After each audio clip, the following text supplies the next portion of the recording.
Tugas 1 Agenda 3 Identifikasi dan Solusi Tantangan Smart ASN.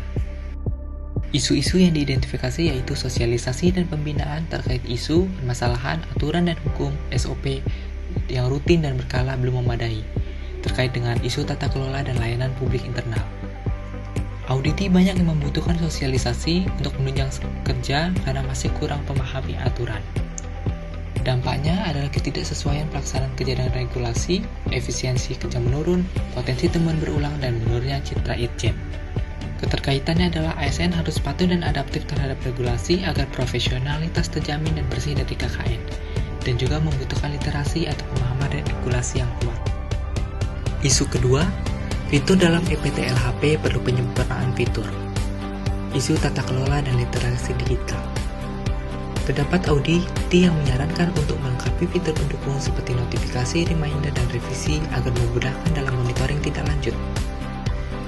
Dampaknya adalah kurangnya optimal dalam pelaksanaan tindak lanjut, misalnya ada keterlambatan, efektivitas monitoring berkurang, dan juga ASN kurang termotivasi menggunakan aplikasi karena sistem yang belum disempurnakan. Keterkaitannya adalah sistem digital harus responsif dan bermanfaat untuk meningkatkan kinerja tata kelola. Juga Smart ASN membutuhkan literasi digital yang baik. Isu ketiga yaitu penerapan komunikasi humanis, ramah, responsif, dan efektif masih perlu penguatan terkait dengan isu etika ASN dan layanan publik internal.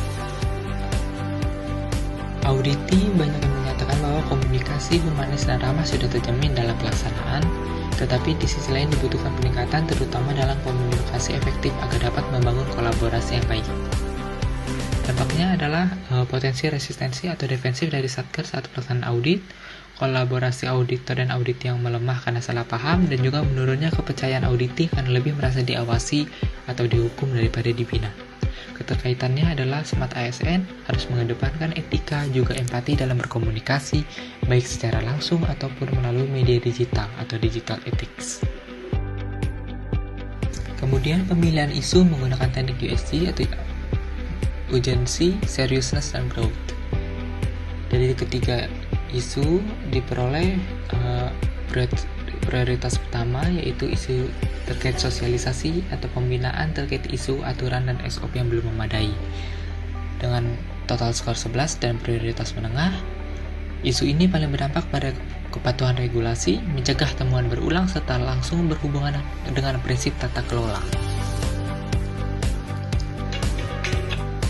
Analisis isu menggunakan teknik fishbone diagram terkait dengan manusia, metode, mesin, dan mode nature atau lingkungan atau budaya organisasi. Permasalahan-permasalahan yang tercantum ini berujung kepada belum memadainya sosialisasi dan pembinaan terkait isu atau permasalahan, aturan dan hukum, serta SOP yang rutin dan berkala. Sedangkan hal tersebut dibutuhkan oleh auditi atau satuan kerja. Rekomendasi solusinya adalah pembuatan program kerja, pembinaan, dan sosialisasi tahunan. Referensinya adalah dengan adanya program kerja pengawasan tahunan terkait audit, review, evaluasi, pemantauan, dan pengawasan lainnya. Program pembinaan ini merupakan bentuk pengawasan lainnya dengan program berbasis data dan kondisi yang lebih spesifik dan terjadwal. Tujuannya adalah meningkatkan pemahaman Satker, mencegah temuan berulang, mengintegrasikan hasil konsultasi, dan juga mendasari adanya peninjauan terhadap pelaksanaan aturan. Garis besar isi program kerja ini adalah pemetaan atau permasalahan dan temuan, kemudian penyusunan rencana sosialisasi, pelaksanaan sosialisasi, integrasi dengan hasil konsultasi Satker, dan juga evaluasi dan monitoring. Baik, sekian pemaparan dari saya. Terima kasih.